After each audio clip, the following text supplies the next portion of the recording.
Yeah, sure thing. Hey, you sold that car yet? Yeah, sold it to Carvana. Oh, I thought you were selling to that guy. The guy who wanted to pay me in foreign currency, no interest, over 36 months? Yeah, no. Carvana gave me an offer in minutes, picked it up, and paid me on the spot. It was so convenient. Just like that. Yep. No hassle. None. That is super convenient. Sell your car to Carvana and swap hassle for convenience. Pickup fees may apply.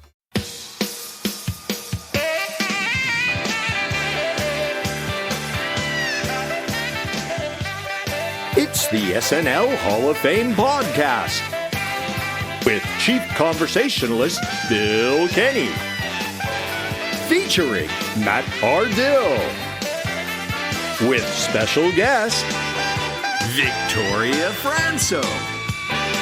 And now, curator of the hall, your host, JD. All right. Thank you so much, Kirk Lane. It is a wonderful pleasure to be here with you all today inside the SNL Hall of Fame podcast. Before you come inside, if you would do me a favor and, you know what? We're going to mix things up a little bit today. Wipe my feet. Huh? How about it? The SNL Hall of Fame podcast is a weekly affair where each episode we take a deep dive into the career of a former cast member, host, musical guest, or writer and add them to the ballot for your consideration. Once the nominees have been announced, we turn to you, the listener, to help decide who will be enshrined for perpetuity inside the hall. And that's how we play the game. It's just that simple. How are you doing? I hope you are doing really well. It's been just a wonderful couple weeks of celebration, and we got a brand new episode this weekend, so there's that. I highly encourage you to take part in the SNN's roundtable this evening. It's going to be a lot of fun. But for now, we've got a topic to cover here today. We are going to be talking about Tim Meadows in the cast member category. At one point, the longest tenured cast member. I remember thinking at one point, oh my gosh, this show's only been on like 18 years and he's been on 10 of them. Or some number like that. It was a pretty remarkable feat at the time. Obviously usurped at this point by Keenan. But I digress. Here I go wandering down the hall with a 8-foot pole vault pole because today is sports day in the Hall of Fame. And I'm going to pole vault over. Well, here I go. Whoa! Right over into Matt's Minutia Minute Trivia Corner. Matt, I'm a little winded. How are you doing? I'm good. And you nailed that landing. So thank you. That was a 10 out of 10. So who are we talking about today? We are talking about the man who can deliver any line, Tim Meadows. That's an interesting summary of him. It's like you can give him anything and he will sell it. Sell it cool. Like nobody's business, regardless of how flat or straight or silly the character. He can make it work. 5'8", born February 5th, 1961. Born in Highland Park, Michigan, he attended Pershing High School and studied radio broadcasting at Wayne State University. During high school, he worked at a liquor store, which is where he met smooth operators looking for Courvoisier in the middle of the night, which I think for those who know, went on to inspire him greatly. He is a member of improv troupe Soup Kitchen Saloon. He was also in I.O. and Second City. And during his improv days, he performed with Chris Farley, Rachel Dratch, Bob Odenkirk, and John Favreau. Wild group. That is, that's a powerhouse of Hollywood right now. He's also done a stint performing stand-up. I actually got to see him doing stand-up at Just for Laughs before it went under in Toronto. While at Second City, he was a part of the revues The Gods Must Be Lazy, It Was 30 Years Ago Today, and Flag Smoking Permitted in the Lobby Only, or Bizorama. He is credited with 126 acting credits, 6 writing credits, 1 camera credit, camera and electrical credit, and I'm curious what that was for, as well as 3 soundtrack credits. He has appeared in everything from Bob's Burgers to Ladies' Man, with standout performances as Jacob, Jake's cannibal friend in Brooklyn Nine-Nine, Craig in Son of Zorn, and one of my favorite non-comedic roles, Colonel Tuttle in The Mandalorian, the New Republic bureaucrat who was totally played by an Imperial Remnant infiltrator. I don't remember that episode. Yeah, he's in a few episodes of the last season. He's really good. I mean, I have to think, for a certain group of actors, just getting into Star Wars is like dream come true. Oh yeah, yeah. But he We're gives Star it Wars all. nerds the way we are, right? Oh God, yeah. Like just every time I see the performer from Kim's Convenience in The Mandalorian, I'm like, I know he has helmets, Star Wars helmets at home. Like I have a wall of lightsabers. He's getting a dream come true. So I'm like cheering for him all the more. But yeah, no, dedicated to his job, dedicated to the roles. While filming Mean Girls, you know how he has a cast on for part of it. That's because he broke his hand while filming. So that was all him in the moment, just keeping on and rolling with the scene. Yeah, that's Tim Meadows. Well, that's great. I think we've got a nice base there, and now we are going to layer on some deeper dive information with our good friend Bill Kenney. Bill, take it away.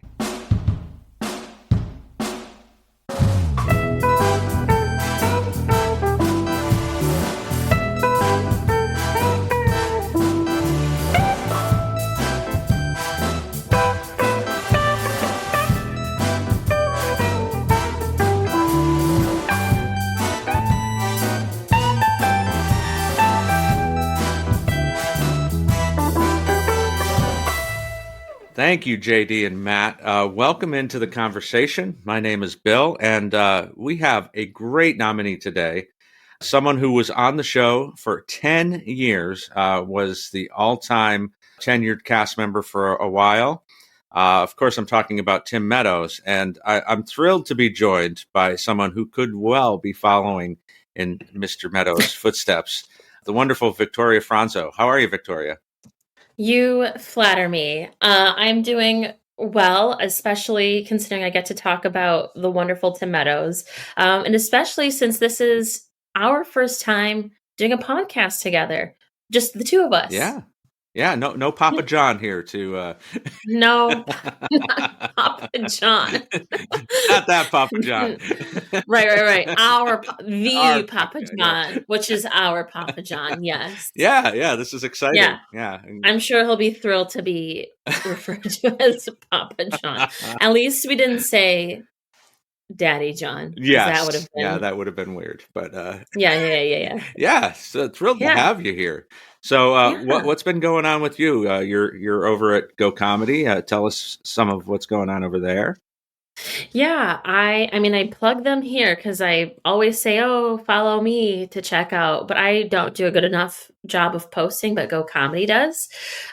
So yeah, I'm a resident member of I'm a member of the resident company. So it just means that I am an official actor on one of their stages. They choose, the best and brightest from the Detroit area to perform with them on the weekends. I am taking a little bit of a break. I took February off just to, focus on some health stuff, but I will be back in March. So yeah, follow along and come laugh. It's been great. I've met a person or two from listening to the Saturday Night Network podcast who've been in the audience and seem to enjoy our shows. So it's been great meeting folks in real life. And that's always awesome. So if anyone's ever around, please come visit. And I'm talking to you, Sammy K. Yes, Sammy, come on. That's great. So, and what's going on over at the Saturday Night Network? You and I think we were on the last time we were on together was the premiere for Gene Smart.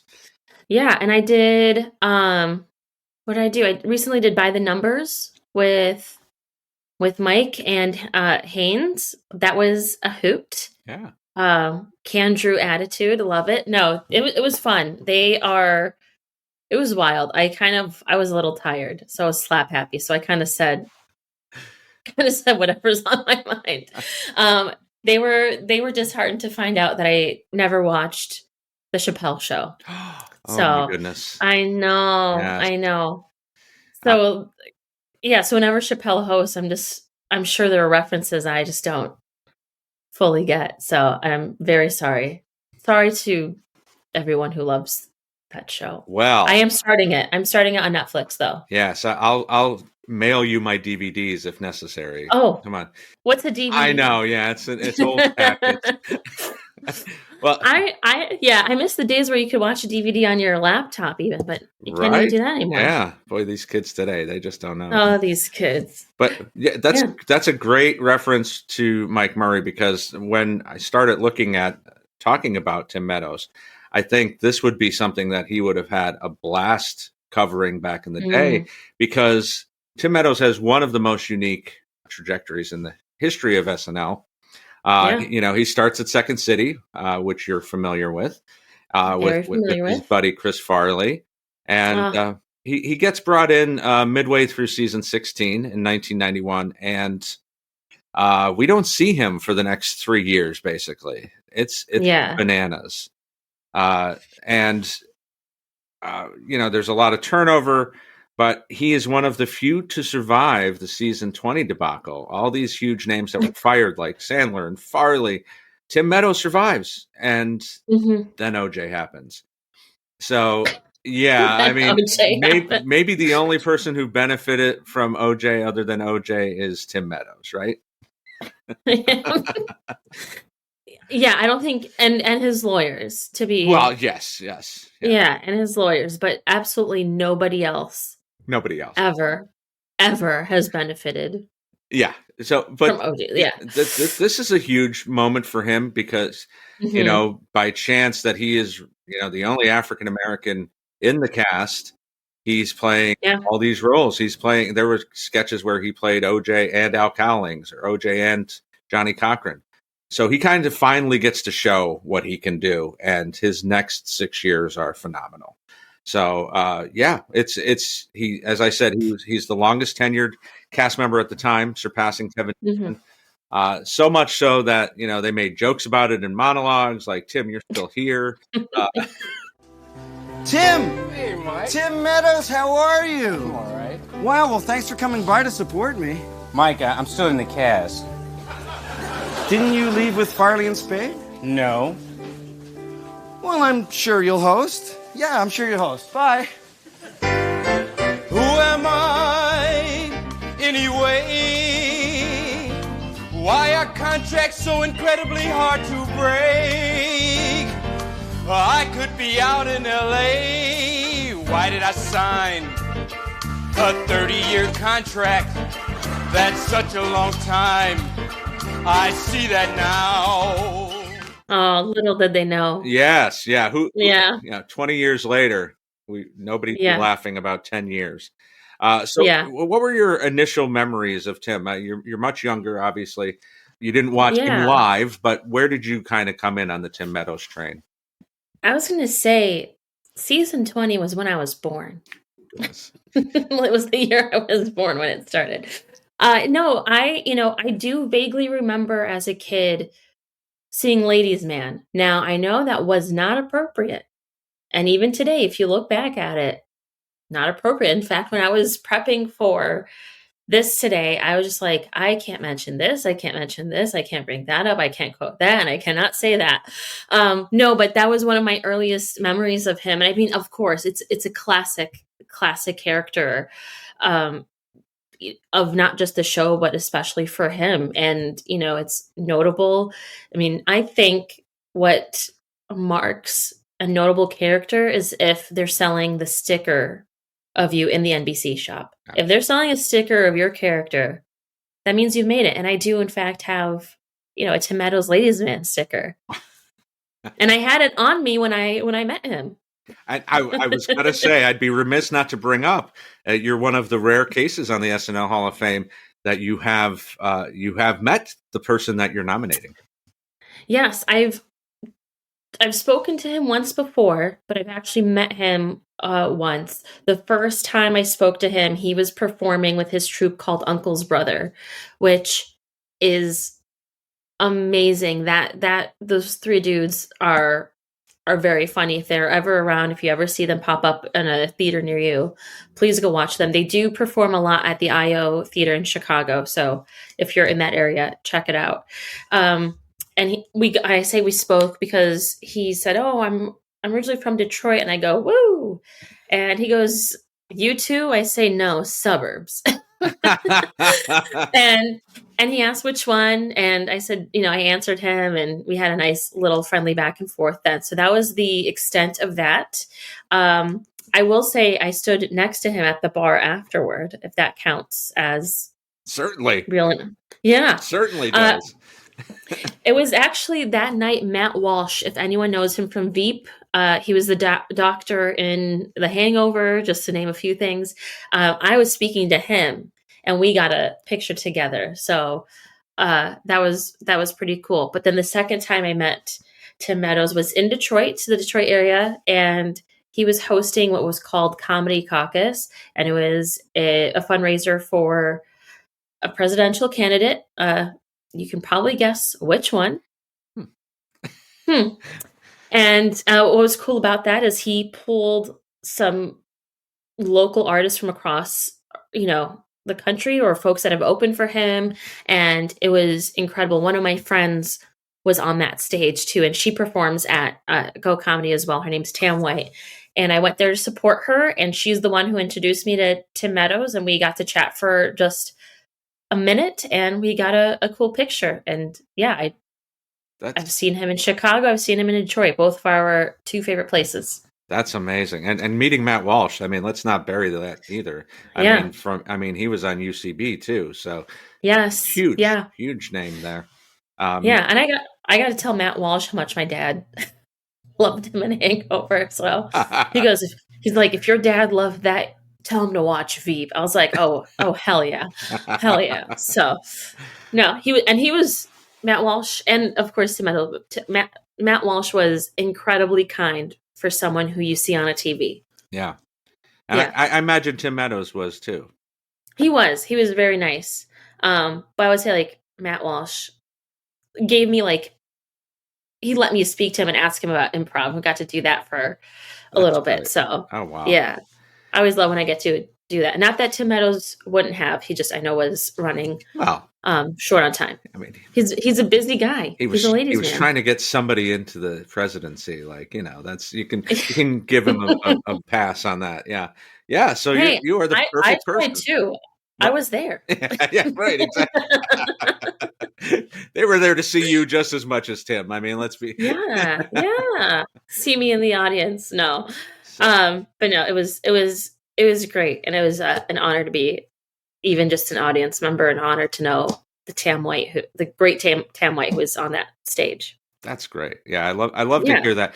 You never know, as everybody knows, whether or not these people are going to turn out to be good people, salt of the earth when you meet them. So getting to meet somebody like that who's had a career that's lasted 30 plus years, that's good to hear. It's good to hear. Yeah. They say never meet your heroes, but they're wrong in the case of Tim Meadows. So awesome. So that's why you're the perfect person. So, where would you like to start with Tim's highlights? Anything in particular that stands out? I want to just say he's had, I would be remiss if we didn't start with, I just want to give a quick shout out, I will say, to his start in Detroit and starting comedy at Wayne State University. He is one of the few who went there, who's now famous, who calls it out and is proud of that fact, and sticks around it and comes back to Detroit. So he's incredibly funny. I think there's a place called Soup Kitchen Saloon in Detroit, and he started performing improv there, and then that's when he moved to Chicago, and then was hired to the Second City main stage in late 80s. I think it's 89, the year of Taylor Swift. Who knows? But I'll confirm that. But I mean, I do want to say being hired onto main stage is a really big deal, especially at Second City. That's like one of the creme de la creme shows that you'll see anywhere, especially with sketch shows. If you're going to a theater, I would say it's the equivalent of Saturday Night Live, and probably even better because it's a theater, and so they're not constricted with cameras and all of that. And so for him to have made that, I think, is a testament to his comedy, his humor, his talent, and I think is, like many others who've been on main stage or Tourco, which is touring company of Second City, like an A.D. Bryant, right. It speaks to that. And, I just want to give a shout out. And, absolutely, obviously there's a lot of similarities between he and I being from and living in Chicago and Detroit. And when you're on SNL, you'll be able to say that as well. I mean, that's... Yeah. Listen, I mean, Second City and Groundlings, I mean, everybody knows how hugely important. I've had the pleasure to go to both of those. And oh, wow. I liken it to like going to a minor league baseball game, because 5 years from now, this might be the Aaron Judge or the Shohei Ohtani of comedy. The year I went to Second City, I got to see Between Barack and A Hard Place, and it was an amazing show. Yeah. And the only person that really has become famous thus far is Amber Ruffin. So she's had a big run on Seth, and then she had her own show on Peacock. But fantastic show, and to see something like that in person, and like you said, to know the people who came before, who have been doing it for so long, like Tim Meadows, is a thrill. What's funny, so the director of Between Barack and A Hard Place was actually one of my teachers, Matt Hovde. Oh wow, so it's a small world. It is a small world, and it was so, anyway. And I mean, I also want to call it too, when he was at Second City, he was starring alongside like Bob Odenkirk, Chris Farley, and Amber Ruffin is one of those talents too. She had, I don't know if she still has her own show on Peacock. I'm not sure, but she did for a long time. Yeah. Yeah. I was an audience member of that show one day, and I think now she's, going to be one of the featured entertainers for the White House Correspondents' Dinner. So sending her thoughts and prayers. Is that good now? I'm not sure. We'll leave it at that.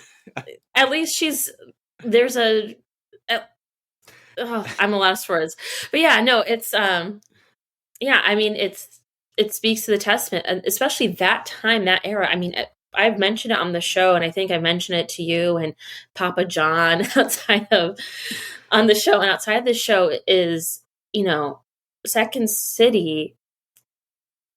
SNL used to poach a lot of folks from Second City. That the pendulum has kind of swung. Now it's a lot of stand-ups or digital creators, which is great. But we do have Ash Padilla now, who's a Groundlings gal, as I like to call her. But when they picked them from Second City, like, that was an honor, because what they were doing at Second City was a very big deal. And there are folks who don't know what Second City is. And I encourage you, head to New York, head to Chicago, head to Toronto and see a show, and you will be amazed. Yep. And it's no wonder that a lot of folks make it to SNL. Yeah. And I think the thing about Tim Meadows, and part of his training that you see in his comedy. And I think you notice this too in a lot of folks who come from a theater background, is the ability to, what's the word? It's like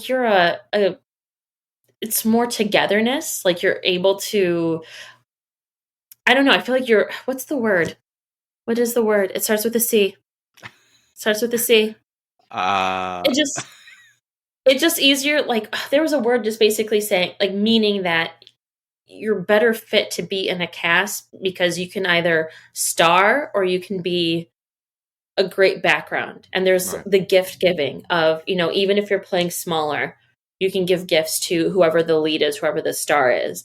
And Tim Meadows definitely has that. He's never really had an off season. He's been able to transition through each season, each sketch, each character seamlessly. Like he's, you know what I mean? I'm not saying every sketch of his is, like Hall of Fame or whatever it is, but he himself has the ability to just fit in, and there's, an added value.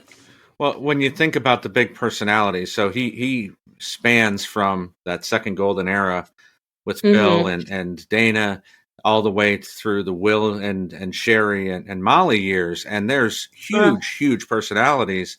Tim could have easily gotten lost in the mix and, to be fair, did for a couple of years. But to your point, like he does play that great straight man in a lot of the sketches where the boisterous personality is kind of overtaking it, but he doesn't get lost in the mix. And I think that's a great point. Yeah. And he has a lot of versatility. Yeah. I mean, and, as we'll probably touch on, he's done Johnny Cochran, Tiger Woods, OJ Simpson, The Ladies' Man. And, and then of course he's able to fit into those straight characters of like a businessman or whatever it is, but then he can go do something a little weird. And I think it's awesome. That's what I mean. Like he can fit into any sketch you put him in. Yeah. And be a star, whether he's playing a bigger character or leading role or, someone maybe more on the background. Yeah. Yeah. Great points. So what sketch should we look at first? What would you like to talk about? Made up excuses. When I was watching it again, I was thinking about in today's world, what that would look like. You know what I mean? And could some of that even hold up in today's world? It's kind of harder because now you have social media, and sometimes coworkers like to follow you on social media, which is why I like hide my name, because I'm like, let's follow each other after I've quit and moved on from you or something like that. But yeah, like, because like, oh, well, I saw you were at the club yesterday. Oh, well, you know what I mean? Just like looking at that, it was just a nice, I don't want to call it a period piece by any means, because it's not that old, but I mean, it almost is. Yeah. It was so disturbing going through, and it's like SNL vintage with like Tim Meadows' face on it. I'm like, what do you mean? Because that means I'm vintage. And I don't like that. No, you're not there yet. Trust me. Yeah. No. Says the 25-year-old. Yes. So I mean, the one you're referencing is from season 20, episode 4. And it's basically, I mean, there's a bunch of people who come in and out, but it's him and Mike Myers, and he kind of takes the crazy role while Mike is playing the straight man. What are you saying? I'm an addict, okay? Heroin, smack, horse, chowder, sky candy, devil's dandruff. You want to fire me? Go ahead. It won't be the first time. No. Nobody's getting fired around here. Listen, my brother went through something like this. Believe me, you can beat it. I'm going to give you his number. I want you to call him. I will. Thanks. Really appreciate it. No problem.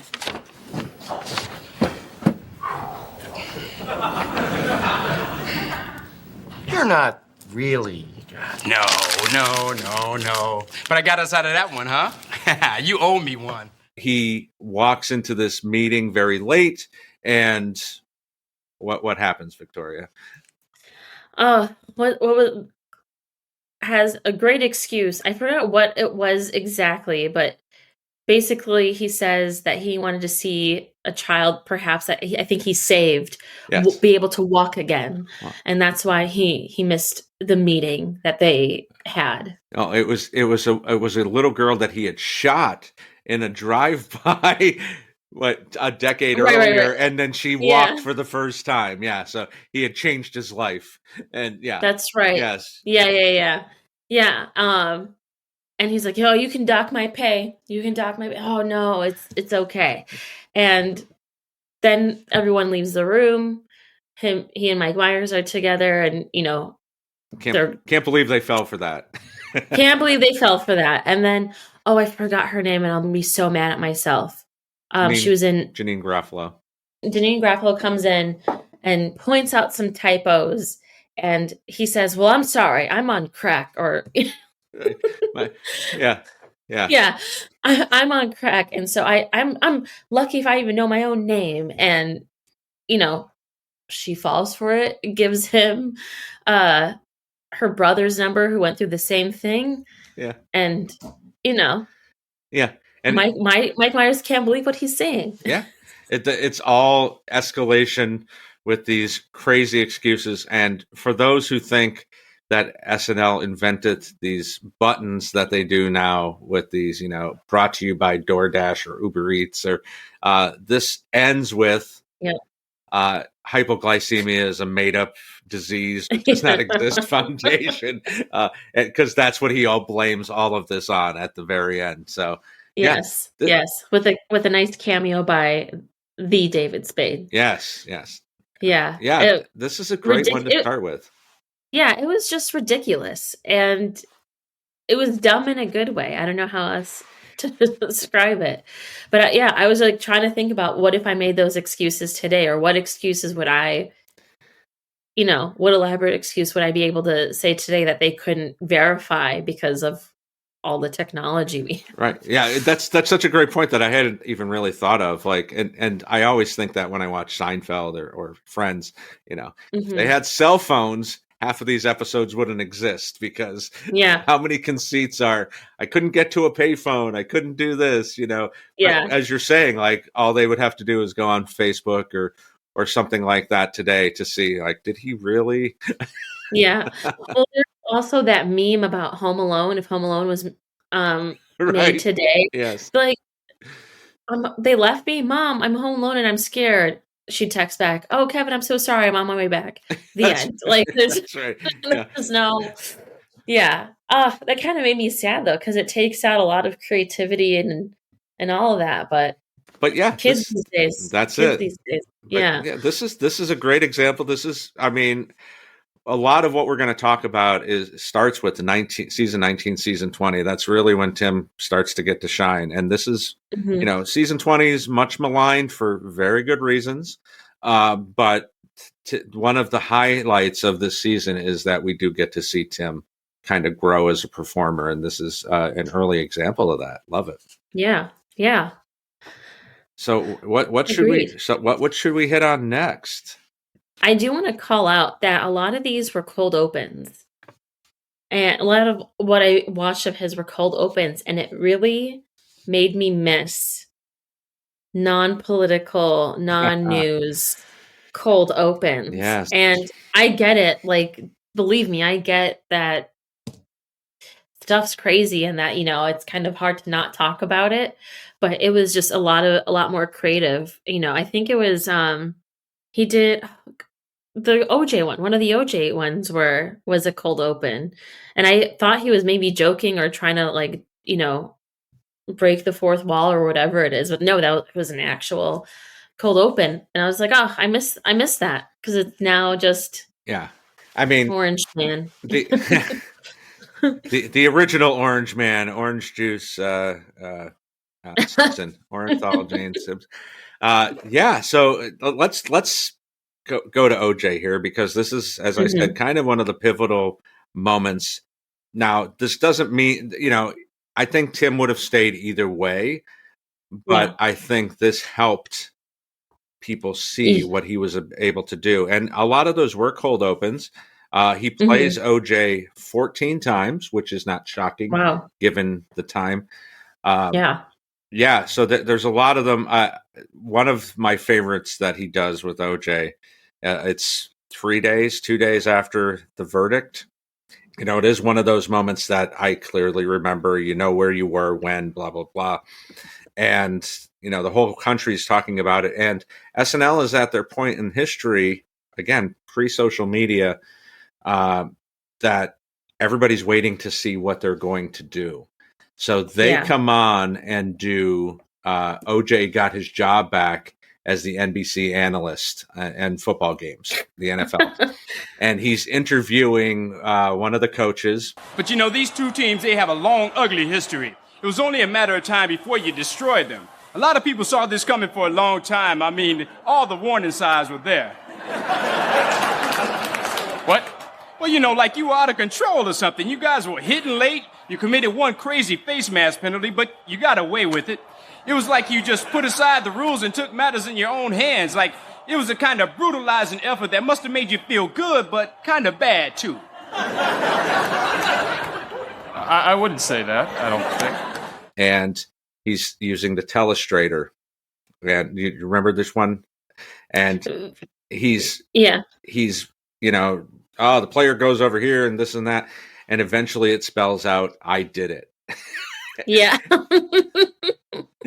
And Will Ferrell as the coach, the Buffalo Bills coach, just has this look of horror on his face as Tim has his sly smile. But yeah, that's it's really amazing what he was able to do with this. Yeah, I think they did a good job of, you know, playing this controversial character without crossing the line. Yeah. I mean, well, I say that, but who knows in 2025's measurements, but you know what I mean? At least at the time, it didn't cross the line. He was able to be funny. I forgot which cold open it was, but it was him during the trial, and it was a custody battle. And he was like, "Oh, you know, I want my kids to have, you know, connection to their heritage, and they can't do that if they're with the Browns." And he goes, you know, they were trying to talk about the actual law, or not lawsuit. What is it called?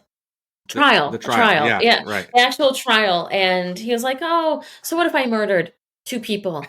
You think I'm a bad father?" Like, you know what I mean? Just like he's constantly saying like, "Oh, I did it." And I thought that was a really smart way for them to approach that, because it's like everyone thinks he did. Knows he did. Everyone thinks he did, allegedly, for legal reasons. That was a joke. He's dead now. You can say whatever you want. Right. I just don't want it's always the estate that I have to worry about. You know, I thought it was just like a very clever way, and I think he did it well. I think Tim Meadows' personality and you know, his humor was the right one for that, because it's not too serious, it's not too dark, but it's also not overly goofy to where it would make total light of things, but not also like bring the vibe down. I think he was like the perfect person. I think maybe yeah. And as I said, you know, can't overstate the fact that he's playing, again, because of necessity and SNL's shocking lack of diversity at this late date in the mid 90s, but they don't have another African American cast member, right? And he's playing 2 roles in a lot of these sketches. He has to do AC. Really, Dana Carvey's the only other person to do that on SNL in the same sketch, where you know, he's going from place to that's, you know, as a performer, how hard is that to do? Yeah, I mean, because one, if you try to be in that headspace, so just a matter of you're being this character and you try to embody it, because, you know, a great performer will have even the mannerisms down. And sometimes it's physically hard to quickly switch. But I mean, so as someone who does improv, it's you got to do it. And yeah, I mean, even again, he's embodied it really well.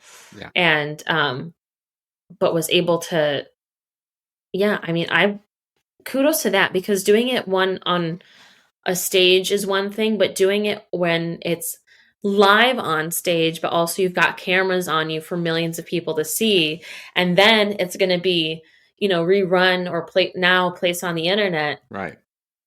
There's just like a tad more pressure, but I think, again, speaks to his talent. And I mean, of course, everyone's talent on that show to be able to do that.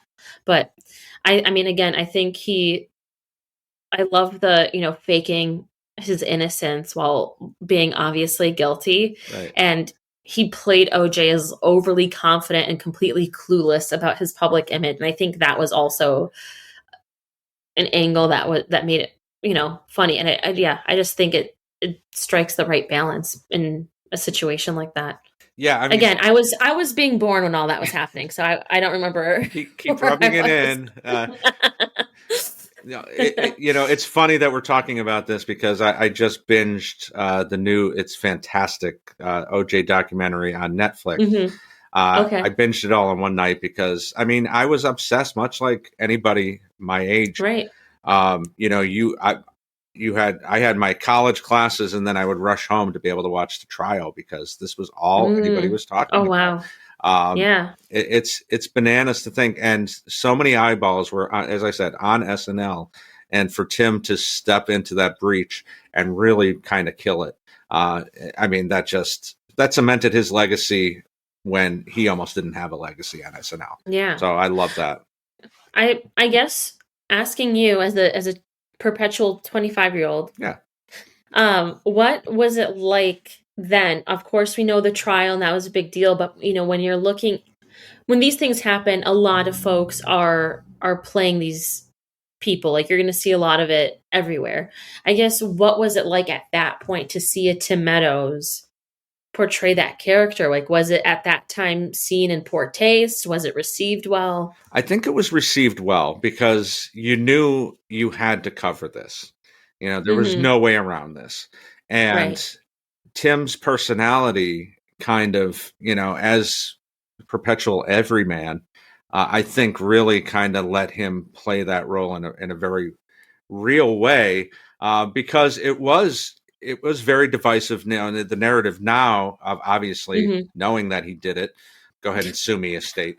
There were moments early on where it was not necessarily known that he had done it. Now, I know it's easy to say, well, that's ridiculous. There's so much evidence. That evidence wasn't out there. And so you started to see a lot of like the police problems, what was going on. So Tim had to play it as, I'm still OJ the actor. I'm still OJ the football player that everybody loves, the juice. And I think he did it perfectly. I think he really did. I don't think it was considered in poor taste because it was never about the grisliness of what had happened. It was more about this celebrity on trial. Yeah. And do you think had that exact situation, had that exact murder happened today and Tim Meadows did it exactly as is today, do you think that would change? I don't, because the only difference obviously would be that you have so many other outlets where at that time you had the late night shows, but they were, Leno's doing the dancing Itos, like he's not covering it but there are so many different ways. You'd have YouTube videos today, you'd have TikToks. This was your only outlet. So I think that would be the main difference. I don't think the way Tim played it would be considered any different. Yeah. Except for people now have access to comments. So you're just going to see a lot of nonsense, even though the majority would I didn't see it. I agree. I don't think it would be, cancelable, as the kids say, or whatever it is. I think he strikes the right balance in that character. Yeah. Or not character, that person. He's the character, all right. Oh God. I remember the first time I heard I heard of OJ Simpson as a kid, and it was like, oh, he's a football player, like being told, no, he's a murderer. I was like, okay. Got it. Yeah. That was a strange transition for sure to think about, that he was such a big star and he had reached another audience with, Naked Gun movies and things like that. So, yeah. I forgot about that. I'm one of the young people who knows what Naked Gun is. Yeah. See?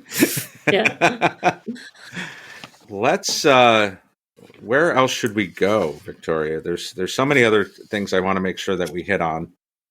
Do we want to do Oprah? Yeah, do Oprah. Yeah. Talk about what you might not be able to do today, right? Oh, wow. I guess not. Would we have a man in drag? I mean, that's I'm trying to also think in recent years if SNL has had a man playing a woman's character or vice versa. I mean, you have Sarah Sherman who played Colin Joe's son.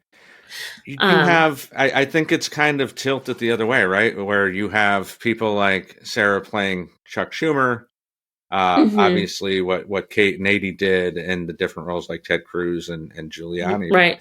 Yeah, I don't know if it's considered. I've never had a problem with it. I think a lot of comedy was based in men dressing, Monty Python and Kids in the Hall. But Kids in the Hall. I don't know that you could do that today. I don't know. What do you think? Yeah. There's a fine line. There's a fine line, and you just have to be incredibly careful not to cross it.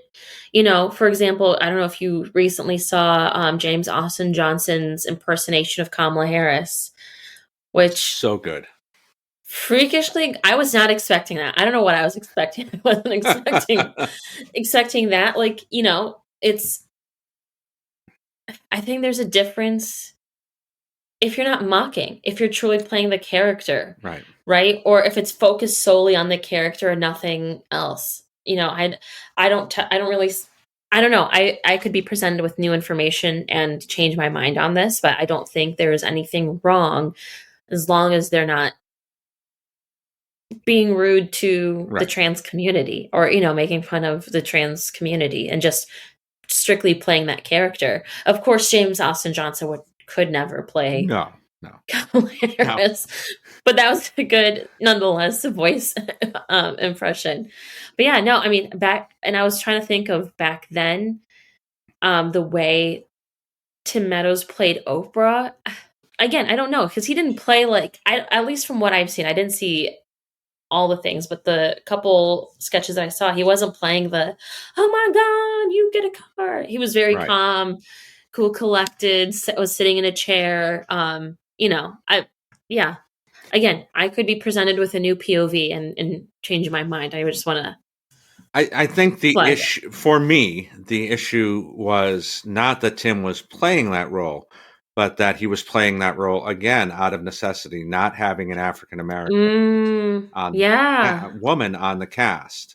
Yeah, for sure. Now, if it happened today and Keaton would never get an address before, as we know, he does not want to do that anymore. And that's how Sashir got hired because he wasn't going to play roles like that anymore. But Keenan was going to play that role, Ego's in the cast. So I think that's okay as long as Ego's I don't have a good take on that. You go ahead and do that, Keenan. I think that's the difference.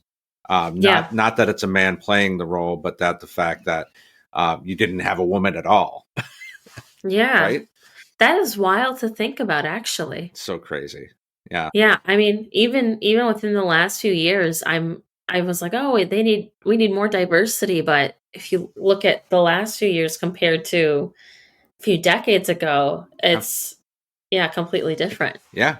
And I say we need more diversity. I mean, hire me. Yes, of course. Let's make the campaign. I'll be, the cherry on top is what I'll be. No, I'm only half kidding. No, but that's, I didn't even put that together. Yes, of course he would have to play Oprah, a prominent figure. Yeah. Because they don't have, wow. Yeah. It's crazy to think about. I mean, when he came onto the show, and that was part of the problem for him not getting airtime. He comes on, Chris Rock had just started too. They don't have any black writers. They don't have any diversity anywhere on the show. It's the first time they've had African Americans in the cast in 5 years. That's insane. That's insane. But it was a different time, and it's embarrassing to think about. But as far as Oprah goes, I think, a lot of the ones that he played Oprah in was related to the Clinton Lewinsky scandal. So I think that was kind of where that became a necessity. And he played it very well. We've had a lot of Oprahs in the history of SNL. Obviously, our Maya was fantastic, but I think Tim does a good job. Thank you. Okay. Oh, my Lord, do we have a show for you today, girl? Now, if you haven't heard about my next guest by now, you must have been born yesterday, honey. Now, this girl's been on the cover of Time magazine. She stars in her own sitcom, and she's just revealed to the world that she's gay. Ellen DeGeneres, come out wherever you are. With so many options, why choose Arizona State University? For me, the only online option was ASU because of the quality. Their faculty was really involved with their students and care about your personal journey. The dedication to my personal development from my professors, that's been extremely valuable to me. Earn your degree from the nation's most innovative university. Online. That's a degree better. Explore more than 300 undergraduate, graduate, and certificate programs at asuonline.asu.edu. The vocal cadence, the exaggerated enthusiasm, the audience interactions were spot on. And I think unlike his later impressions, he didn't rely on over-the-top exaggerations, just great comedic timing. Even the mannerisms of, the way he moved his hands and crossed his legs was right. Just made sense. And yeah, but you saying that clicked, oh yeah, of course he had to. Yeah. There was no one else. Not necessarily had to. They could have. They could have hired somebody, but yes. Right. Yeah. And your point is stupid. yeah. Yes. Yeah. But it's wow.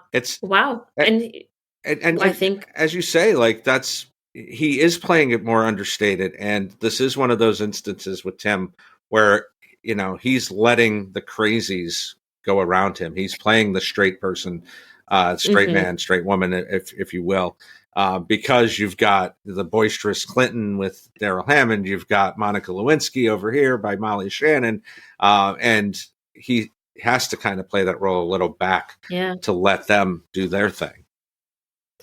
Yeah, and I think of I forgot who Norm Macdonald was playing with him, but I remember thinking, wow, I think that's the first time I've seen Norm Macdonald play a weirdo, a full-on, a full-on weirdo, and where again Tim Meadows is the calm, and someone else is a little bit of the wild.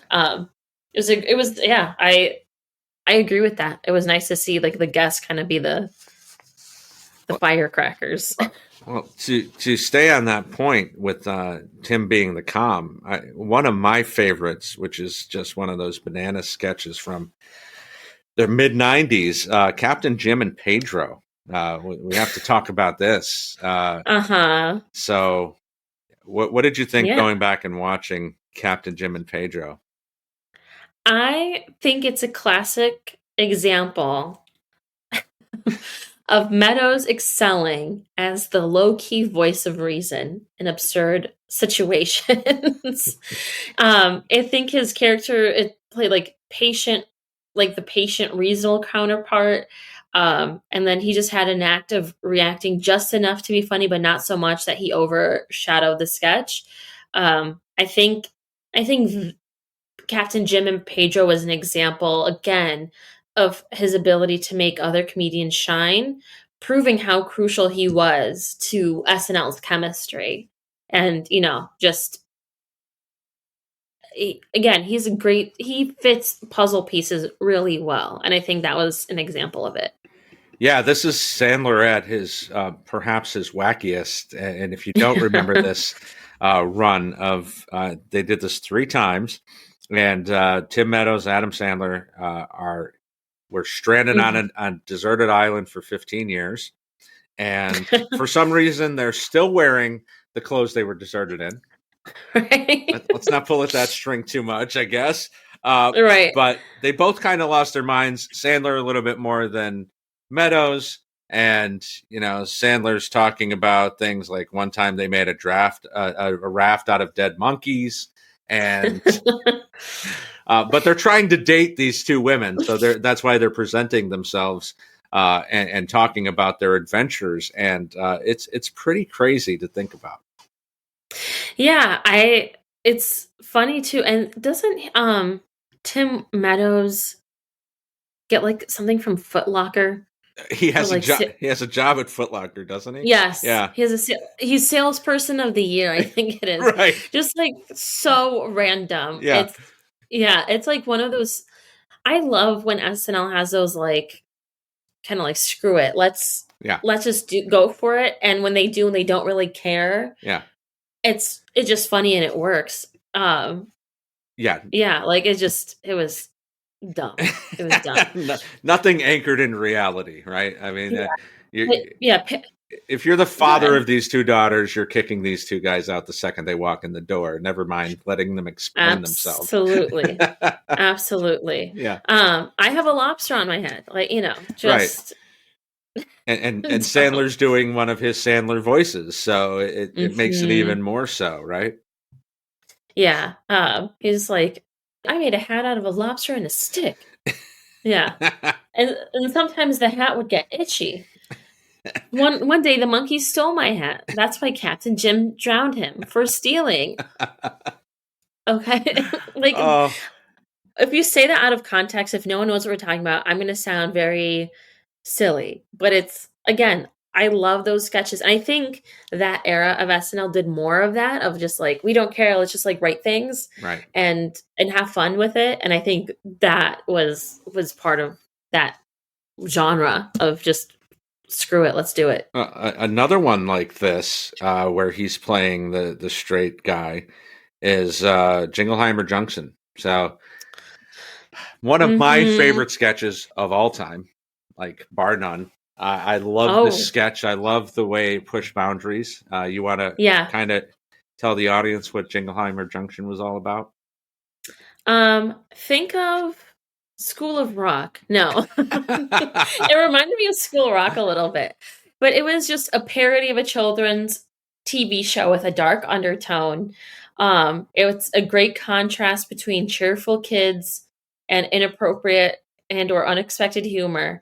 And just how it shows how Meadows, his comedic restraint made the sketch even funnier. I don't really recall him breaking in that or anything, and he killed it. I remember the first time I watched, I was like, will they or won't they? Will they or won't they?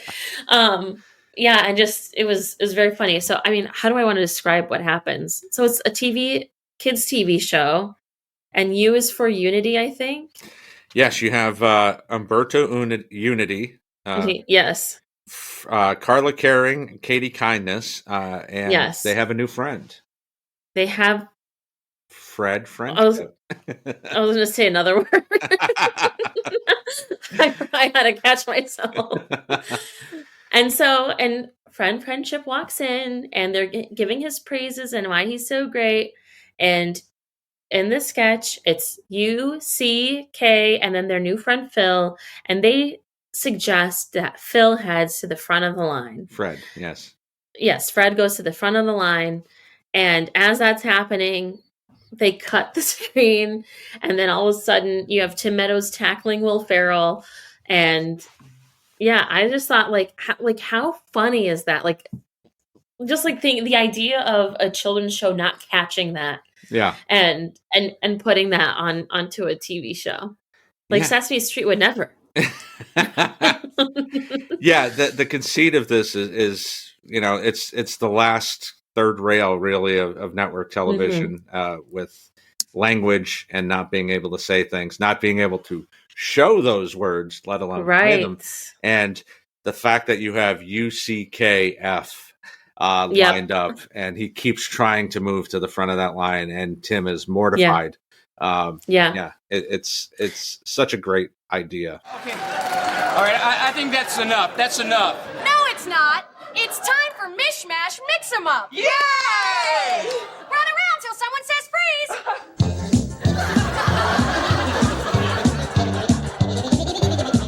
Stop it! Stop it! No!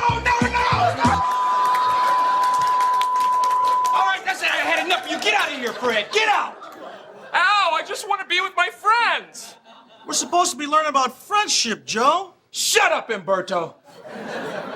It's one of those things too. Again, I think it was smart, especially for that time. It was just like a smart, funny way of doing that. Now I feel like, personally speaking, something like that would be a little like it had the right amount of dark undertones. Like, you know what I mean? It was just the right amount of inappropriate. Whereas I feel like today, not SNL specifically, but I think anyone trying to do that would probably take it a little too far or actually make it somewhat inappropriate or something like that. But I thought it was very funny. I love the addition of Cameron Diaz to this. I think she was the perfect host to have in this. Yeah, but how fun. Oh, and you have Horatio Sands too. And yeah, how it was a great cast.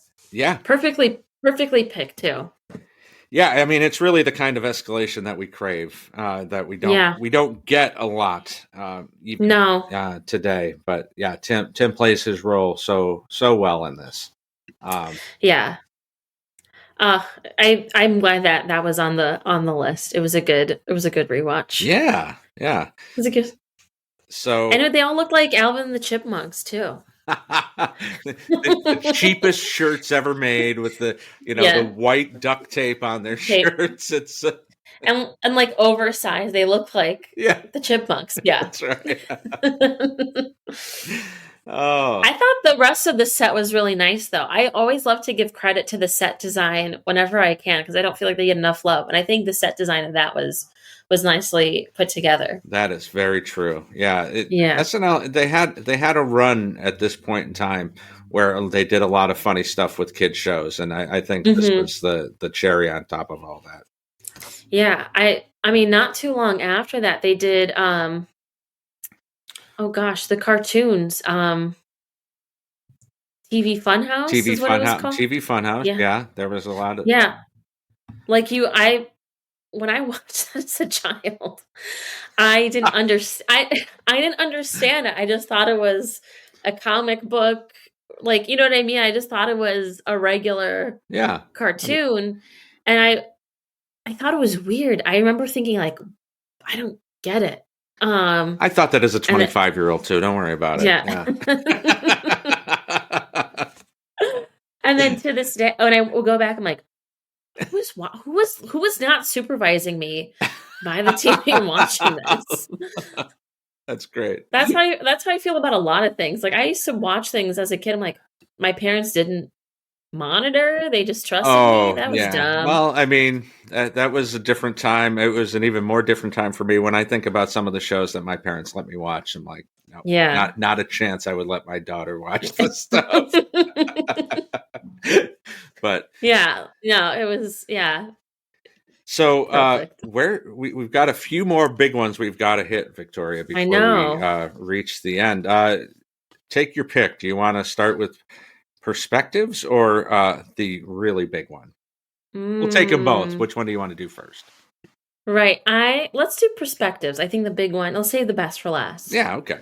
Good morning. It's Sunday, 4:43 in the a.m. And this is Perspectives. I'm your host, Lionel Osborne. We have a very special guest on our show today. He is Abdul Kareem Gaines, a local community activist, and he is here to talk about the organization that he started after last year's Million Man March. Welcome, Abdul. Thanks for having me on your show, Lionel. Okay. Now, you were at the Million Man March. Yes, I was there, and I have to say it was, and no doubt, the most inspirational moment of my lifetime. Mm-hmm. And where was this held? It was in Washington. Mm-hmm. I see. If you're just joining us, it's 4:44 in a.m. You're watching Perspectives. Lionel Osborne. Yeah. I mean, it's the brilliance of playing a terrible interviewer. It's the complete lack of awareness, doesn't listen, asks absurd questions.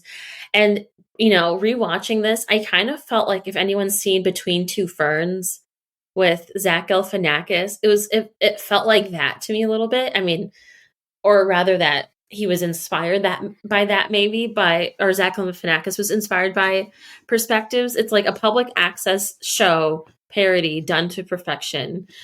Yeah, and like it just there are a lot of similarities to later talk show based characters on SNL, but I really love, the setup of this guy is unhinged, wild, don't know what he's going to say, doesn't care about you, has his questions he wants to ask, and then we go from there.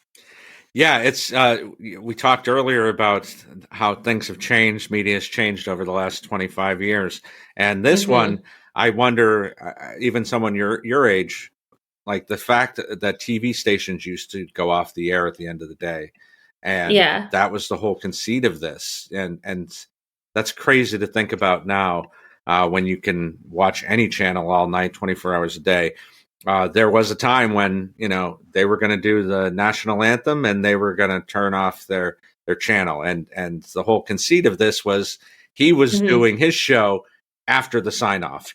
And it was the show even actually on the air? Like it's, but he always starts with something like, it's 4:43 in the AM and you're watching Perspectives. And he's a clueless talk show host. And it's always funny because like Chris Rock in one of those like talking about a very serious like cultural moment, and he's just like just unhinged. Well, and part of the escalation with this, and the Chris Rock one's a great one to talk about because he keeps adding on to his introduction. So he'll ask a question, he's barely listening, and then he'll say, I think in that one he says something like, "We're celebrating the first anniversary of Brotherhood of Responsible Brothers. All are welcome, and his son is dead." And he says it in such a deadpan manner that the three people who are actually watching the show on television are probably shocked out of their boots. Yeah, I will say, like, someone my age, I had to go to TikTok to find old clips because I wasn't on YouTube. I wonder why. Is it? I don't know. There's no music rights. I mean, I don't know. I don't know what the thing is. Yeah. Listen, or you can tune in to your local NBC affiliate at 4:52 in the morning and you'll see it. That's so funny. Yeah, it was I think it's one of his highly regarded sketches. I mean, it has to be. Now there's just like so much online and you're consuming a lot, and we have like 300 streaming services with their own stuff that they're putting out. But something I was really enjoying going back was kind of the simplicity of everyone, it was a shared reality, right? And looking at that, watching it made me like, oh, we used to be all like on the same page, and we didn't have our own little corners of the internet that we were experiencing very, very different things on. But what the point of that is, at that time, I just like the idea of how much joy it brought folks, and that it was being celebrated en masse at the same time versus pieced or, like, again, we're taking in so much different comedy and there's all these things. I was just thinking about like being in that time, being able to consume that with everybody and laughing together. And for that time, it was like brilliant. It is brilliant. It'll forever be brilliant, but like, especially then, it was one of a kind that, it still is to this day, but you know what I mean? It was just heightened. I think the value of it was much more then. I think it still holds sacred today. Yeah. I don't know if any of that made sense, but no, it definitely does. Yeah. And it was a wild time, and outside of OJ, it was a good time most of the when OJ was your biggest problem. Yeah, one murderer out in LA. Come on, we're not gonna no, those are great points, and it does. It obviously feels very different today watching SNL. We've been talking a lot about that on various podcasts about, how different it is to watch it today. Things, you had one focus when there was just three networks and cable, and that was it. But this is a great example of that for sure. Yeah. And it kind of made me sad because we'll never really get that again. Like we will never, yes, we have Domingo. Shout out Marcelo Hernandez. Domingo brought us all together. Yeah. Domingo, he really did. But, it made me sad because, again, we're so busy with so much different content constantly being thrown at us that we'll never, like, have something in common with everybody, if that makes sense. Yeah. Like that was during a time where everyone knew what SNL was, everyone watched it, everyone could laugh at it together and enjoy it together. And that's something it just, I don't know, I got really kind of in my feels in like a nostalgic way, looking back at this. And I was just like, oh, like, I thought growing up, that's what it would be like. And, especially trying to get into comedy and, not to make it too much about me or anything, but it's been hard because I love the stage. And I mean, having that real-time feedback from people, that's how you know it's funny. I don't care what Bob from Iowa comments on my video saying that's not funny. I'm like, being able to have that instant gratification or not, that feedback is wonderful, but it also like that's something all of us are enjoying together. Yeah. And there's no outside noise and there's no hater or like no hate. It's just a communal thing. Yeah. And now in comedy, I have to compete with, 21-year-olds doing TikTok dances.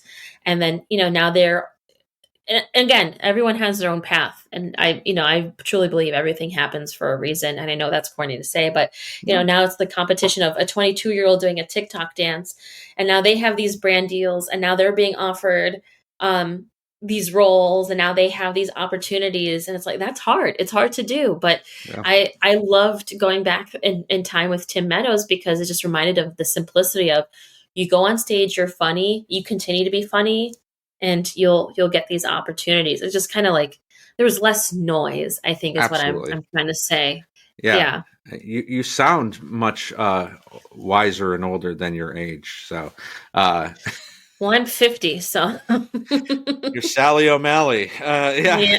I'm 50. Yeah. No, it definitely, when I go back and watch this era, there is that sense because everything like, if I see a commercial from the 90s, I know everybody saw that. Now you're not getting that because for a lot of the reasons you said. So SNL parodying a commercial in 1995 made a lot more sense than it does today because, who are you reaching? Yeah. And I mean, and SNL now does a lot of, TikTok or online parodies of things. And some of it you have to be chronically online. And when, like, for example, they did the balloon popping, pre-tape with Dave Chappelle, which I think that was a Chappelle Show character of his. It was. That was Silky Johnson. Yeah. See, I knew that. but like that sketch itself, that is so niche. Right. And like that doesn't hit everyone. And like I don't want to be on my soapbox singing Kumbaya, but I do miss the togetherness that comedy used to bring folks. And but yeah, I mean, not to say I didn't love that sketch. I obviously it was for me. I'm the audience for that balloon pop. But yeah, it's I think it was easier for a Tim Meadows to shine. Yes. Whereas there are a lot of Tim Meadows out there who I don't think are getting the chance to, be platformed on SNL because again, we're competing with millions and billions of whatever's on here. So yeah. So Victoria, this is your mission now to bring the comedy world back together. So if you accept the mission, no pressure. You and Tim Meadows, your friend, me and Tim Meadows. Now that he knows I exist. Yep. Yeah.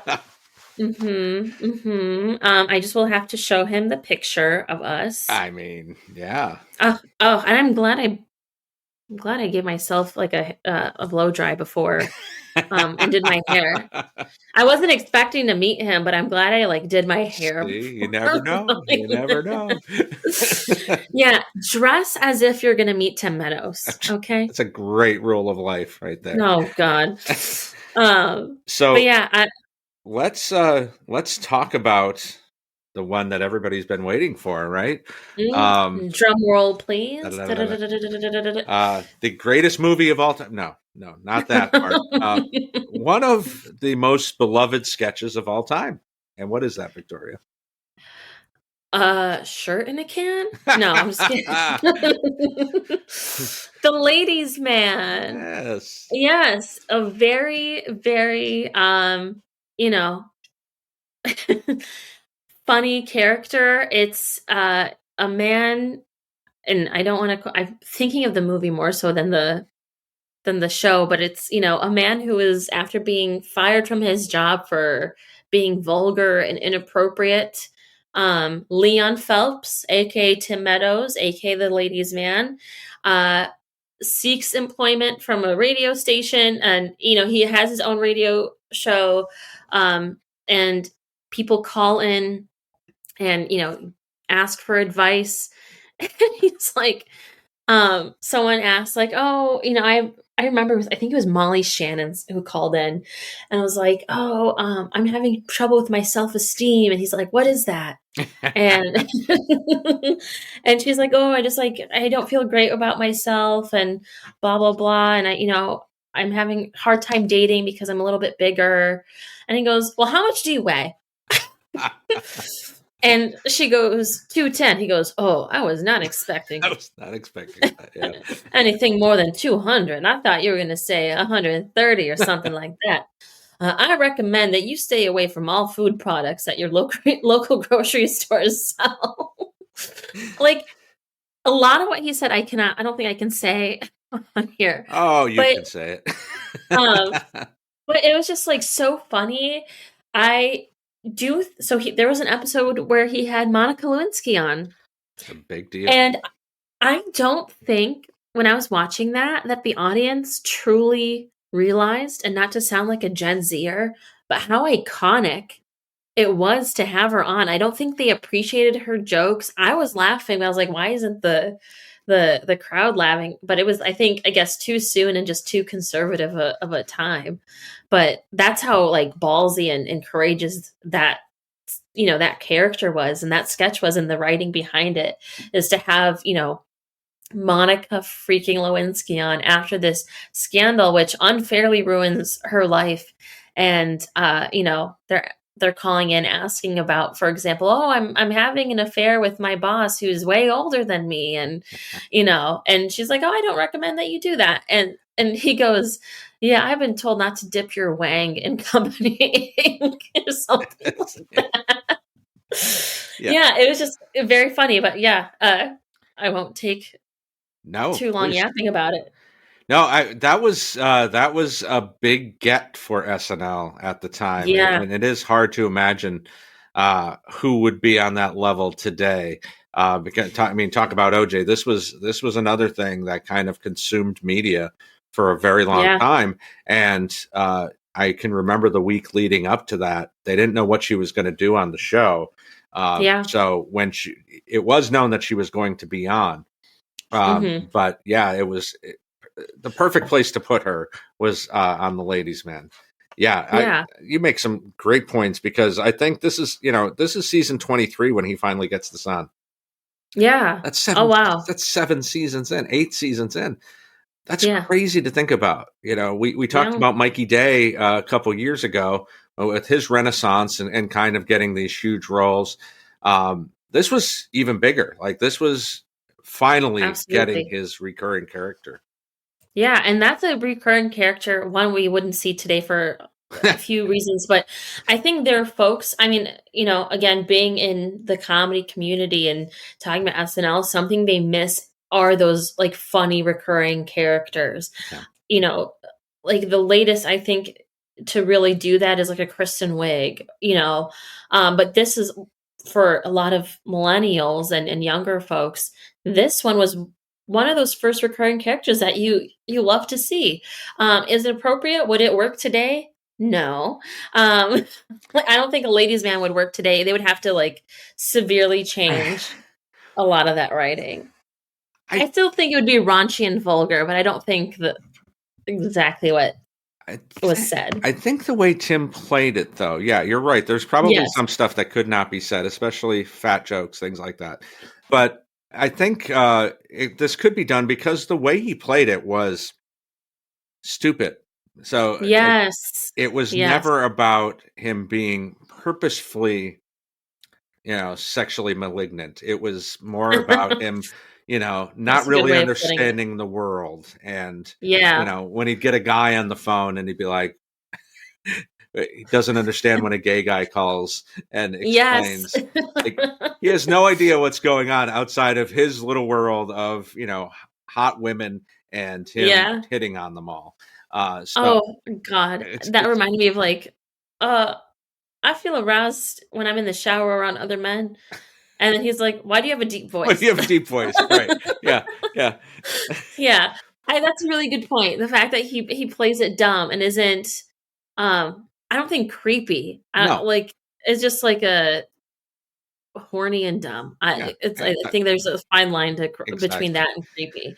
No, and then if there was another one where he's like, "Oh, I have he goes, how much do you weigh?" Yeah, again, he asks, "How much do you weigh?" And I think she says 2 something or whatever. He goes, "I have a dinner for people under 250 pounds called Skanksgiving." It's just like, so stupid. Yeah. Yeah. And this is a sketch that was a cold open, which we don't really see anymore. To have a recurring character be the cold open, usually that's saved for, right before a weekend update or right after a weekend update, just later in the show. And again, that's something I was missing, is having those solid characters where we're all as an audience in this shared reality, enjoying it, looking forward to it, and then having a bunch of content that we're all on the same page about after the monologue. Again, now it's kind of, because of social media and all these platforms, we're just split in what we're consuming. But I really miss the non-political cold opens. Yeah. And that's a great point about recurring characters in the cold open, because that was a staple for a long time. You got a church chat, you got a Hans and Franz, you got a ladies man leading off the show. And one of my favorite cold opens with ladies man is the dating game. And we get to see Mrs. Brady herself, Florence Henderson, and Gina Gershon in cameo roles. And he's the host of the dating show. And it's just a fun twist on it. It kind of gets him out of his little set there. But yeah, I mean, they did this a lot because as SNL was wont to do at the time, 15 times. Yeah. Maybe a little too much, but this was again his chance to shine, and I think only somebody like Tim Meadows, with his personality, with his likability, is able to kind of carry this role. Yeah. No, if a Devin Walker did that, right? I love Devin Walker, so you can't just throw anyone in that role. No, you can't. And Mikey Day, absolutely not. Right. Respectfully to Mikey Day, shout out Cheez-Its, if you know, you know. But yeah, no, I and obviously iconic in the way that when people think of SNL, and when people think of, these aren't my words, but the peak SNL, or when people think of, oh, how funny was SNL, they think of the late 90s, and they always throw in the ladies man. They always reference the ladies man. That's always an example of one of SNL's best, sketches and characters. Younger folks like me might go to a Tina or a Kristen Wiig or whatever it is. But even still, he's someone that we mention in our list, even though I was born before it, so I was alive.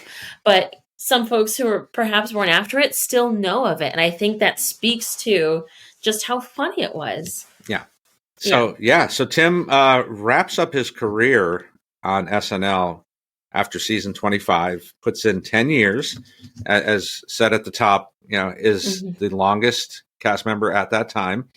Does a lot after this. A lot of the people we talk about on here, cast members especially, don't have a lot to talk about after they've left SNL. He's had quite a career since SNL. Yeah. Anything in particular that you like that he's done since SNL? I mean, again, I'm a young millennial gal. Mean Girls. I think a lot of people, that was their introduction to Tim Meadows. And he plays this funny principal who is kind of inappropriate. But you know what I mean? He was in Mean Girls, Coneheads, Benchwarmers, Semi-Pro, Grown Ups, Walk Hard, The Dewey Cox Story. He's been in Trainwreck, you know, and he's made his mark. His resume is incredible. Like, he's also been in The Office, Brooklyn Nine-Nine, Colbert Report, Curb Your Enthusiasm. Right. I think Bob's Burgers, if I'm not mistaken. It's Mike the Mailman. Yeah. Yes, 30 Rock. I mean, again, he's had an illustrious career, and you know, he has great connections with, you know, the Sandlers and the Spades, and as well as like the Tina Feys. But again, and for me, seeing him on a stage like that, going back to my personal preference of being on a stage, like seeing him, and he's doing that now. Like, he's still performing improv, which is, he's damn good. If I'm being frank, he is damn good at improv, hasn't lost it, and was one of the best sets I've seen. Two of the best sets, because I've seen 2 shows that I've seen in a while. And you know, he is versatile, and he can take whatever you give him and play it right. And that's something I appreciate. Yeah, I mean, as you touched on, all these amazing TV cameos that he's done. One of the best Office episodes, in my opinion. Yes. In Chili's with Jan and Michael. It has that great run on Brooklyn Nine-Nine as the cannibal in jail with Andy Samberg. So it's great to see what he's been able to do. Now, the only thing I would say is that we haven't seen him a lot on SNL. So we only get 2 cameos from him after he leaves the show. One is the very first episode after he leaves to promote the Ladies Man movie. So he shows up, does a Weekend Update bit, promote the movie, and then we see him in, I believe, season 33. Season 31 in Alec Baldwin's monologue. And they're still making the jokes that he's still in the cast. He just hasn't had a sketch on in 6 years. Right. And then we don't see him in for the next 20 years. Do you think that's a detriment, or do you think that that's just kind of the way it goes? I've been curious about that, because especially, again, he's a staple in SNL history, right? He's a staple when you look at, you know, legendary characters and sketches. I'm curious as to why he's not back often. I know that he has a life here in Michigan. My neighbor, I don't know where he lives exactly. So for legal reasons. But you know what I mean? I know that he's prioritized his kids. I know that he has his own things that he's working on and his own craft. And, you know, I would like to think that's his decision not to go back on. I could never assume that Lauren and team wouldn't want him back on. I hope we get something this season, and to come. And I hope he gets to host soon. I hope he gets something that, you know, of his own that he gets to promote soon and come back. But we haven't had a Tim Meadows type since he's left, you know, I mean, because there's only one Tim Meadows. And I mean, he would be, I think, great to fill in. And I was surprised he hasn't been a cameo this year. So he hasn't made a cameo this year. As we're recording, SNL 50 is just a couple weeks away, and hopefully we will have seen him there. But yeah, you're right. I know a lot of us are hoping that, you know, SNL continues having a lot of good former cast member cameos after the 50th. So maybe we'll get a Ladies Man cold open. Who knows? That would be wild, right? My birthday's coming up.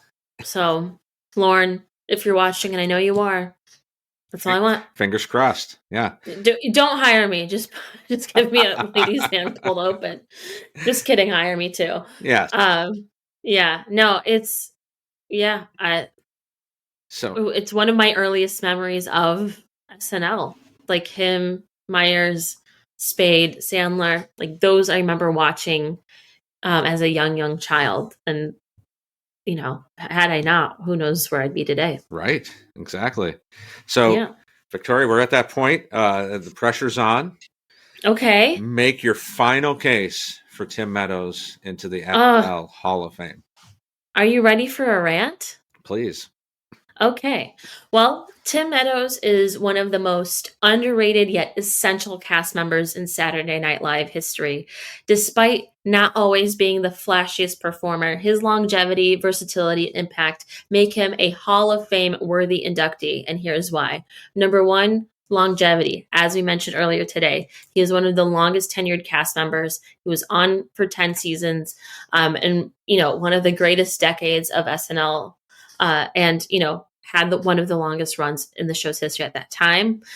Staying that long means he adapted to different eras of the show, performing alongside legends like Phil Hartman, Chris Farley, Will Ferrell, and Tina Fey, and his ability to remain relevant and consistently funny across different cast generations is rare. Number two, he's the ultimate utility player. Meadows never had an off season. He seamlessly shifted between lead roles, supporting characters, and those straight man duties. He could anchor sketches, react perfectly to chaos, and deliver punchlines with impeccable timing.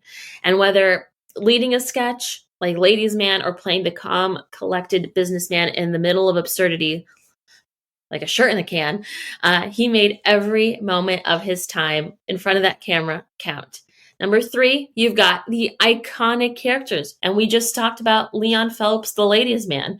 We talked about Lionel Osborne, Pimpin' Kyle, which we didn't get to talk about, but that's a very important one. Again, don't think we could say anything that they said on the show today, but nonetheless, very funny, satirical, hilarious. You've got Bill Brasky, his straight-laced delivery there. Jingleheimer Joe, a great example of SNL's ability to parody childhood innocence with dark humor. Then there's number four. You've got his legendary impressions. Again, we mentioned OJ Simpson and how really the show relied on him to navigate one of the biggest news stories of the 90s, and one that wasn't a light subject. And he was able to strike a great balance between funny without ever crossing a line or being disrespectful to those involved. Oprah Winfrey, sad that it was out of necessity, but one of the first male cast members to impersonate her and nailed her tone and delivery. And as mentioned, we've got Don King, we've got a ridiculous Michael Jackson, which was a more restrained / nuanced impression. We've got the Johnny Cochran, we've got Tiger Woods. And so this range proves that Meadows wasn't just a character guy. He could impersonate some of the biggest names in pop culture without turning them into cartoons. Number five, he's an underappreciated comedy MVP. Many SNL legends like Will Ferrell, Tina Fey, and Kristen Wiig, some of my favorites, often had big, loud performances, but Meadows was different. He never overplayed his hand. His humor came from a place of calm reactions and effortless coolness, and he often played the straight man in sketches, but that's one of the hardest comedy roles. Without him, chaos wouldn't have worked as well. And then 6, he was never a superstar, but he should have been.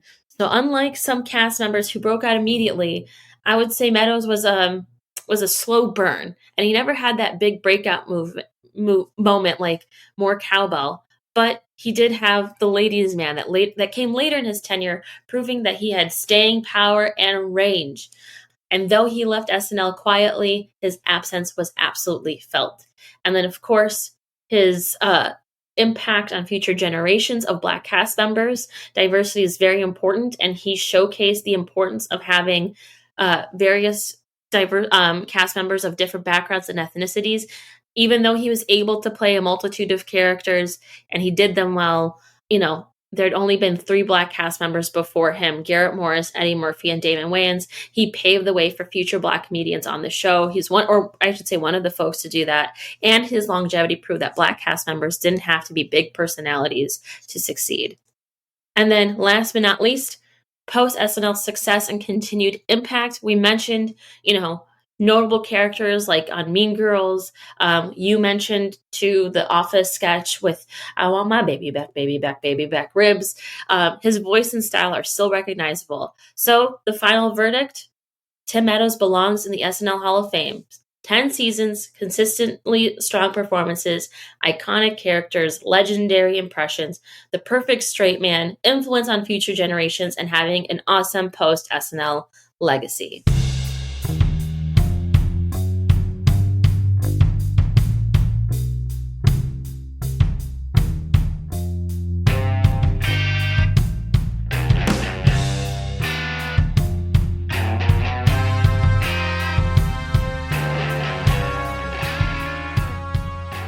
So there's that.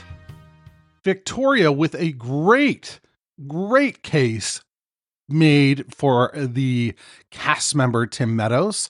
We're thrilled to have Victoria back in this, our final season. She's been a big part of the show, and we want to thank her from the bottom of our hearts. Thanks, Victoria. Bill, bang up job. Nicely done, folks. Essential? I'm not sure. Victoria made the argument that he's essential. Can you tell the story of SNL without Tim Meadows? I don't know. The 10-year thing is a big tag for him. A big tag. He was the longest tenured cast member for a long time. And that means something. It means he was well liked. It means he put in the work. And it means he probably worked well with others.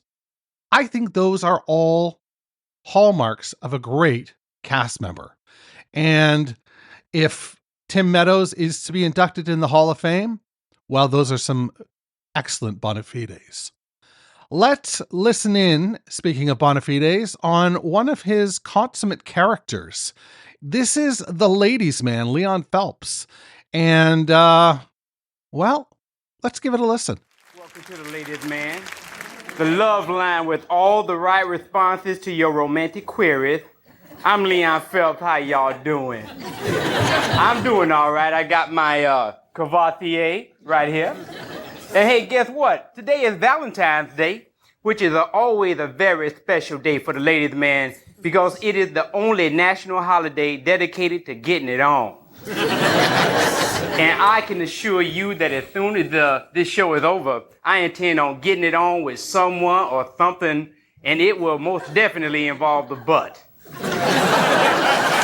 Okay, well, let's take some callers. Now, the number is flashing, is right there below there, so go ahead, caller. Hello, ladies' man? Yeah, you got the ladies' man. Now, what's your query? Yes, well, Valentine's Day has always been so special for my wife and I, but I must say it's getting harder and harder to think of that really romantic gift. Yeah, well, a bottle of champagne is always really good. And if you don't have $10 to buy a fancy bottle of champagne, you can always make your own fine champagne with just a box of white wine and some soda water. You know, I'm not so sure she would like that. Oh, really? Well, then nothing is as sweet as making your own Valentine's Day card. Oh, that's a good idea. Yeah, see, you know, you can just use whatever you have around the house. Like, I'll use some construction paper and some paste and an old Hustler type magazine. And like here, you can see I have cut out this picture from Ass Happy. And I have glued it to the top of a pizza box. And needless to say that nothing says romance more than two naked ladies humping. Say, Leon. Yeah, what's up, Martell? Why don't you tell the folks about your favorite Valentine's Day, bro? Yeah, well, I don't know. That's a very special memory, Martell. Well, come on, Leon. Oh, well, yeah, okay. Well, it was the most beautiful and romantic day of my life. And basically, you know, I don't want to get into the particulars of it, but let's just say that it involved a bottle of Cavatier, a couple of bus station skanks, and a paid toilet. Yeah. Okay, well, let's take another caller. Hello, ladies' man. Oh, it's a lady. Leon, I can't take it anymore. I can't go through another Valentine's Day by myself. I am so alone. Yeah, well, that's good. No, it's not. I don't want to be alone. Okay, yeah, well, there are a lot of ways a pretty young girl can meet men. Oh, really? Well, yes, you could hang around the entrance to the men's room at your local strip club. And let me tell you, the ladies' man is no stranger to hanging around bathrooms. Next caller, please. Yeah, ladies' man, maybe you could help me? Yeah, that's what I'm here for. Yeah, I'm really in love with this one girl, and I don't want to ruin it. But if I give her a special card with just the right words, I'm sure it would win her over. I just don't know what to say. Yeah, well, have you tried a poem? Because ladies like poems. Oh, you mean like Shelley or Keats? Yeah, well, Stacey Keach is good. He's real good, but, you know, the Mike Hammer theories, I don't know. That's not really proper romantic stuff. Why don't you try a poem like this? You're an angel, my love, of this I am certain. So this Valentine's Day, let's do some bumping and squirting.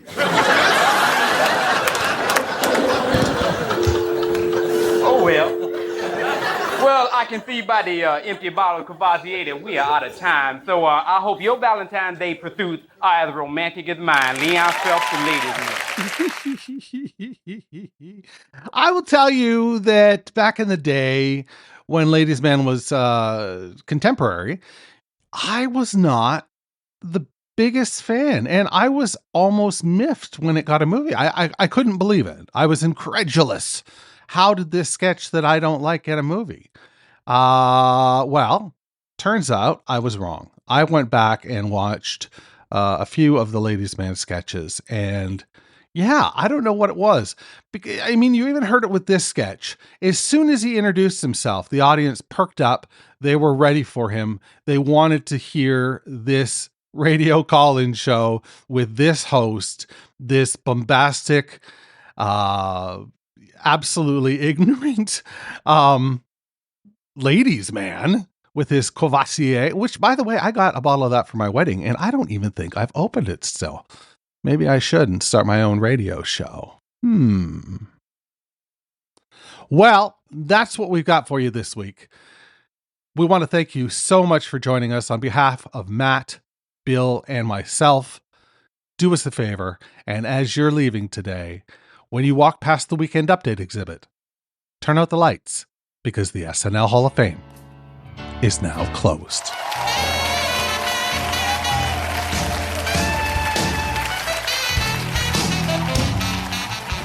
Thanks for listening to the SNL Hall of Fame podcast. Make sure to rate, review, share, and subscribe to the show wherever you get your podcasts. Follow us on social media at SNLHOF. This is Kirk Lane saying, this is Kirk Lane saying, see you next week.